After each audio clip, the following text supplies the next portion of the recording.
Nous sommes à 2 jours du décollage. Raphaël est le chef des opérations de l'ensemble de lancement. Il vient s'assurer en personne que tout est en ordre. À l'intérieur, Ariane repose sur l'énorme table de lancement. L'ensemble pèse 1800 tonnes. Ce bâtiment est haut comme un immeuble de 30 étages. C'est donc en ascenseur qu'on atteint le sommet de la fusée. À J-2, pour Raphaël, pas question de prendre du retard sur le timing. Bertrand, tout se passe bien? Ça va, très bien. Les inspections sont terminées? Les inspections sont terminées, il reste. Pas d'anomalie? Non. Bon, Tout va bien. parfait. Bonne journée. Là, on est au niveau de la coiffe qui protège les câbles satellites de nos clients. À ce stade, la fusée reste connectée par de nombreux câbles, de véritables cordons ombilicaux. Il y a les ombilicaux électriques qui vont permettre d'assurer l'alimentation et la communication entre le lanceur et le sol avant le décollage. Il y a les ombilicaux fluides qui vont permettre de remplir le lanceur en ergol jusqu'au dernier moment. Et puis, il y a les ombilicaux de ventilation qui vont permettre de garantir la température dans les parties les plus sensibles du lanceur et notamment sous la coiffe. Sur le pas de tir, le lanceur doit rester sous perfusion. Et ceci jusqu'au dernier moment. Ce n'est qu'à H0 qu'Ariane largue les amarres. Les différents cordons ombilicaux se décrochent automatiquement au moment du décollage. C'est vraiment à partir de cet instant précis où les ombilicaux retombent que de toute façon, nous n'avons plus de liaison avec le lanceur et on ne peut plus faire qu'une chose avec le lanceur, c'est le détruire.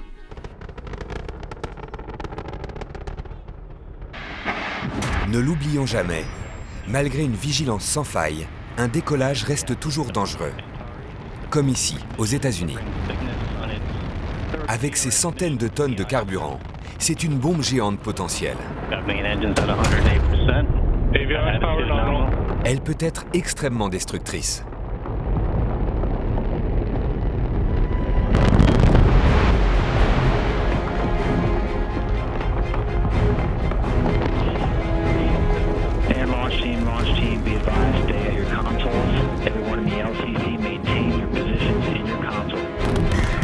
Une anomalie peut entraîner une déviation irréversible de la trajectoire.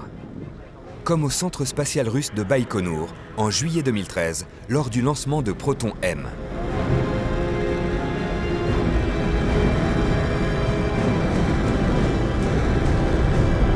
Au sol, le risque pour les populations est immense.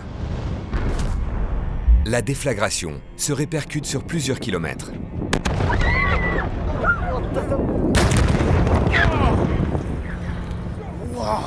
Le souffle est ressenti plusieurs secondes après l'impact.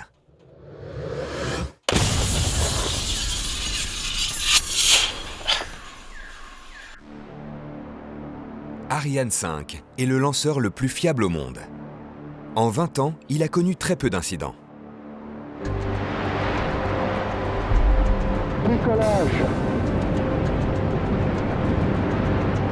Pourtant, un échec reste dans les mémoires.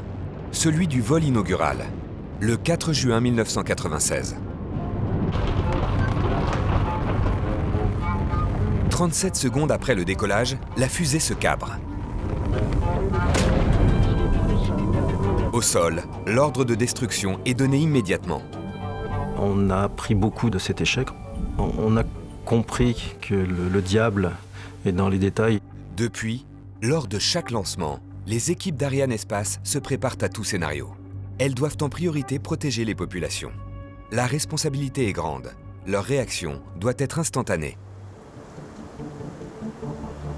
À Kourou, cette prise de décision, faire exploser ou non la fusée, est confiée à une équipe d'ingénieurs d'élite. Un certain nombre de personnes sont formées, sont conditionnées, c'est vraiment du conditionnement mental, à pouvoir vérifier que l'ensemble des paramètres que le lanceur communique au sol sont corrects. Cette équipe d'élite opère depuis la salle de sauvegarde.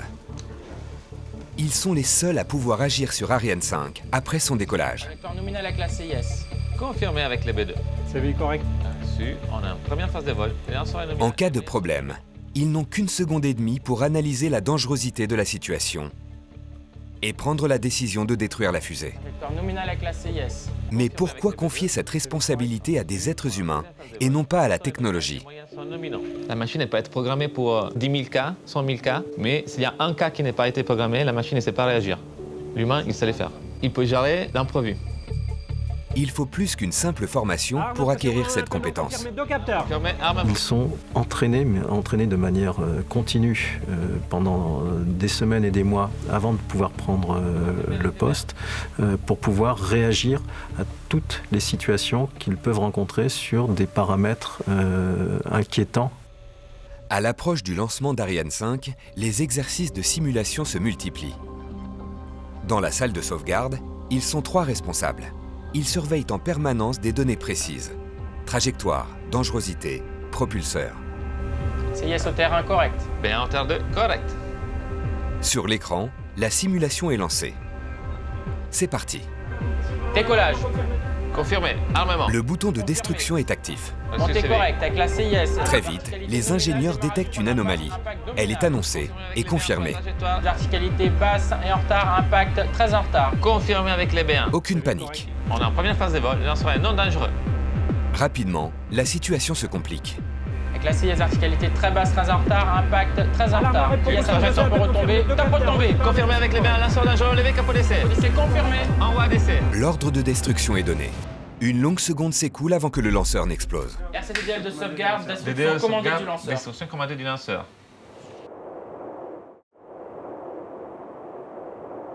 Nous sommes à la veille du décollage. Aujourd'hui, c'est l'étape du déplacement d'Ariane 5. Son installation sur le pas de tir avant son lancement. Une opération sensible. Car durant ce laps de temps, Ariane est très vulnérable. Avant d'autoriser le déplacement, le ciel est scruté depuis le centre météo. Bon, si on fait l'animation, on voit bien que ça se dissipe quand même en termes de convection. Car ce que l'on craint le plus durant le transfert, c'est la foudre. Si la fusée venait à être touchée, ce serait l'explosion assurée de 570 tonnes de poudre. Ok, un foudronné en 2 heures, c'est bon pour toi? Autre danger, le vent. Il pourrait faire basculer la fusée de la table de lancement sur laquelle elle repose. Alors en moyen, j'ai 80 degrés, 2 à 3 mètres par seconde. Oui, BCS. Oui, BCS météo. Donc le point de 12h45. Foudre néant sur 2 heures. Et pour le vent, 80 degrés en direction et 2 à 3 mètres par seconde en force. Côté météo, tout est OK. L'opération peut débuter. Ariane 5 quitte le bâtiment d'assemblage final, le BAF. Installée sur des rails, elle se dirige vers la zone de lancement ZL3. Pour ne prendre aucun risque, le lanceur est déplacé le plus lentement possible. Il faut 1 heure pour parcourir une distance d'à peine 3 km. La menace n'est pas seulement météorologique. À l'air libre, Ariane est vulnérable à tout type d'attaque. Elle doit être protégée.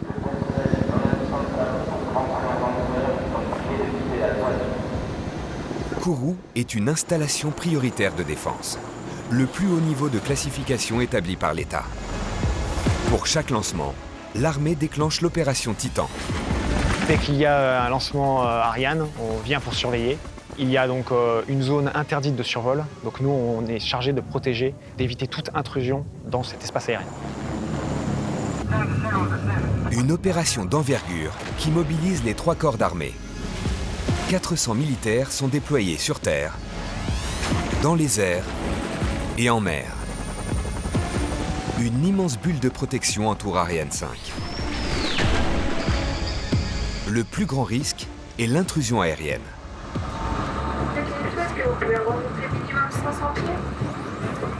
En plus de la protection radar, un système de défense au sol est mis en place. En cas de menace, la réponse serait instantanée.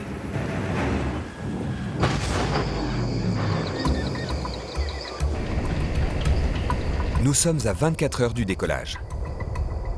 Ariane arrive donc sous protection sur son pas de tir.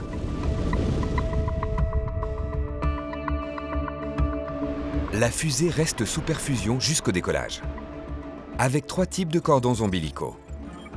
La ventilation et la mesure de la qualité de l'air, les contrôles du système électronique et enfin l'alimentation en carburant. Ce soir, Ariane s'apprête à passer sa dernière nuit sur Terre.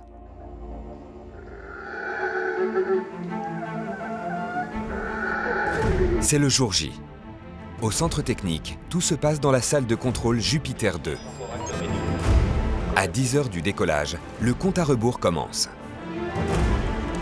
On appelle cela la chronologie finale. Oui, Cohen. Aujourd'hui, la chef d'orchestre, c'est elle, Fleur, la DDO, la directrice des opérations. Ouais, je te confirme qu'on n'a plus de top secret permanent et en attente de retour, on est prêt de notre côté.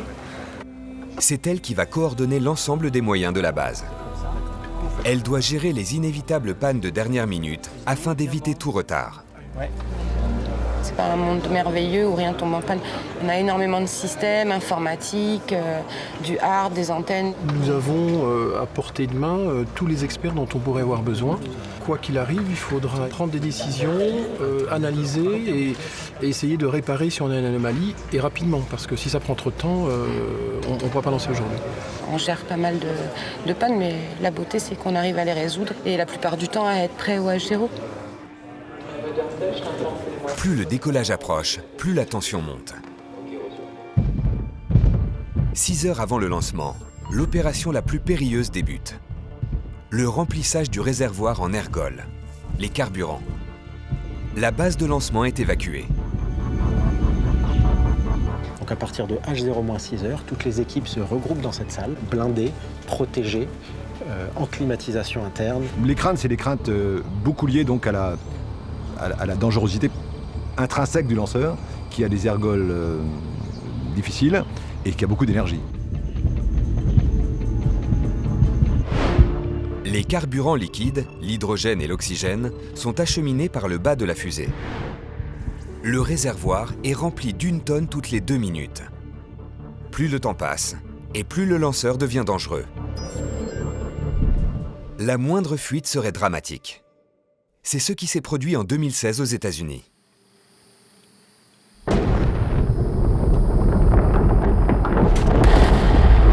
Ariane 5, elle, n'a jamais connu de tels déboires. La sûreté de ses missions est un atout pour les clients. Jusqu'à H0, l'attention est également tournée vers le ciel. La météo doit rester dans les normes prévues. Jusqu'au décollage du lanceur, donc jusqu'à H0 plus quelques secondes, on peut être amené à abandonner la tentative du jour. Météo, RSV, serez-vous prêt pour l'exposé météo de moins 20 minutes? Exposé météo de H0 moins 20 minutes. Les conditions de vent en altitude sont acceptées. Compte rendu d'état météo. Pour le H0, vert. Terminé. Reçu de DDO. Reçu. La météorologie, on ne la maîtrise pas, mais le centre spatial n'a pas retardé un lancement depuis des années et on en est très fiers. À 7 minutes du décollage, Fleur lance la phase finale, ce qu'on appelle la séquence synchronisée. À tous de DDO, attention pour la séquence finale lanceur. Top H0 moins 7 minutes. H0 moins 7 minutes, c'est le lanceur qui prend le contrôle des opérations. Ariane 5 est dorénavant autonome. Elle gère elle-même son décollage. Grâce aux antennes, les équipes de Kourou observent la moindre de ses réactions. À toutes les stations de RTM, merci de me donner l'état de vos moyens. Tous les moyens sont verts à Galio. Eh bien reçu DDO. Bien sûr, Sogan. Pendant ces 7 minutes que durent les séquences synchronisées, il y a un certain nombre de phénomènes qu'il faut surveiller. Il peut y avoir des capteurs qui ne répondent pas exactement comme prévu, donc il faut être capable d'analyser ces situations. Analyser et, si nécessaire, annuler le lancement. À 4 minutes 30 avant le décollage, la pressurisation du réservoir débute. À côté du moteur Vulcain, un réservoir contient de l'hélium ultra pressurisé. Le gaz est amené tout en haut du réservoir. Il pousse alors les carburants, augmentant ainsi la pression et rigidifiant le réservoir. Dans la salle de sauvegarde, tout le monde est prêt. Depuis 1 heure, l'accès de la salle est scellé. Aucune personne extérieure à l'équipe ne peut s'approcher du bouton de destruction du lanceur. Dans la salle Jupiter, le temps s'accélère. À tous de DDO, attention. Action pour moins 1 minute. Top H0 moins 1 minute. Tous les voyants sont au vert. Les dernières procédures au sol sont lancées. À tous de DDO, attention pour le décompte final. 10, 9, 8, 7, 6, 5, 4, 3, 2, 1, top. Durant 7 secondes, son fonctionnement est testé. Le lancement peut encore être annulé. Les 2 bras qui maintiennent la fusée se rétractent.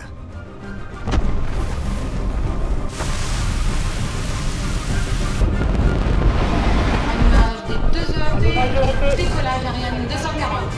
Désormais, plus rien ne peut empêcher son décollage.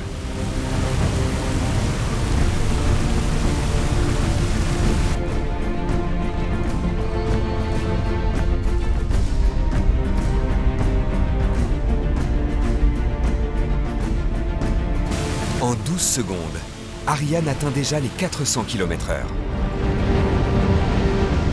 C'est un shaker pour l'ensemble des équipements qui sont à bord et pour les satellites qui sont au sommet. Ça secoue très fort.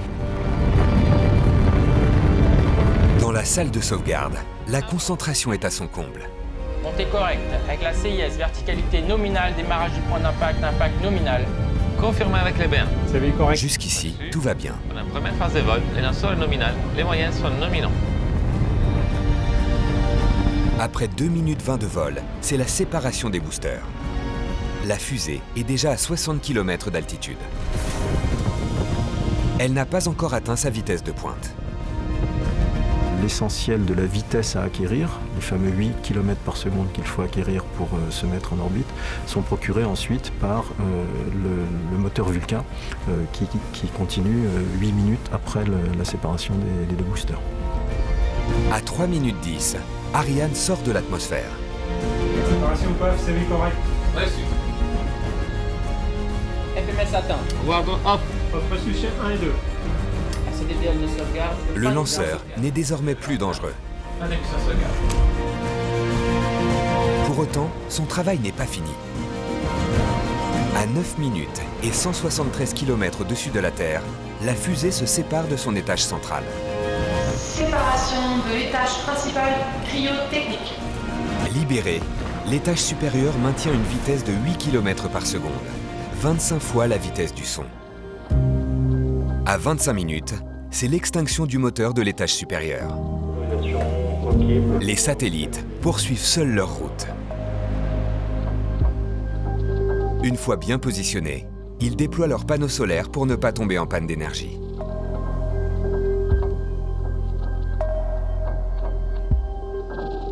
C'est au moment où on apprend que les satellites sont à poste, ont été injectés au bon endroit, que pour nous la mission se finit. Séparation des 2 satellites Galileo numéro 20 et 22. Une fois de plus, c'est un succès. La mission du lanceur est achevée. Celle des satellites ne fait que commencer.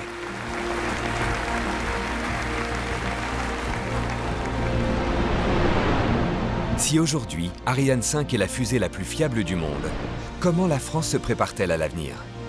Ce que j'imagine bien à un horizon 2030, c'est la présence de 5, 6, 8 acteurs du transport spatial comme nous. Donc vraiment un étoffement de cette activité-là, et on sera forcément un acteur majeur de cet ensemble-là. Demain, il faudra être capable de s'adapter au marché et d'envoyer de plus petits satellites par dizaines. Et surtout, de pouvoir réutiliser les fusées. Forcément, il faut qu'on aille vers un lanceur plus robuste, plus dans le style d'un camion que d'une Ferrari, et qui fonctionne, qui revient, qui se rallume chaque fois qu'on tourne la clé du démarreur et qui repart. Bientôt, Ariane 6 verra le jour. Et avec elle, une toute nouvelle génération de fusées prendra le relais. Plus légère, plus puissante et surtout plus durable.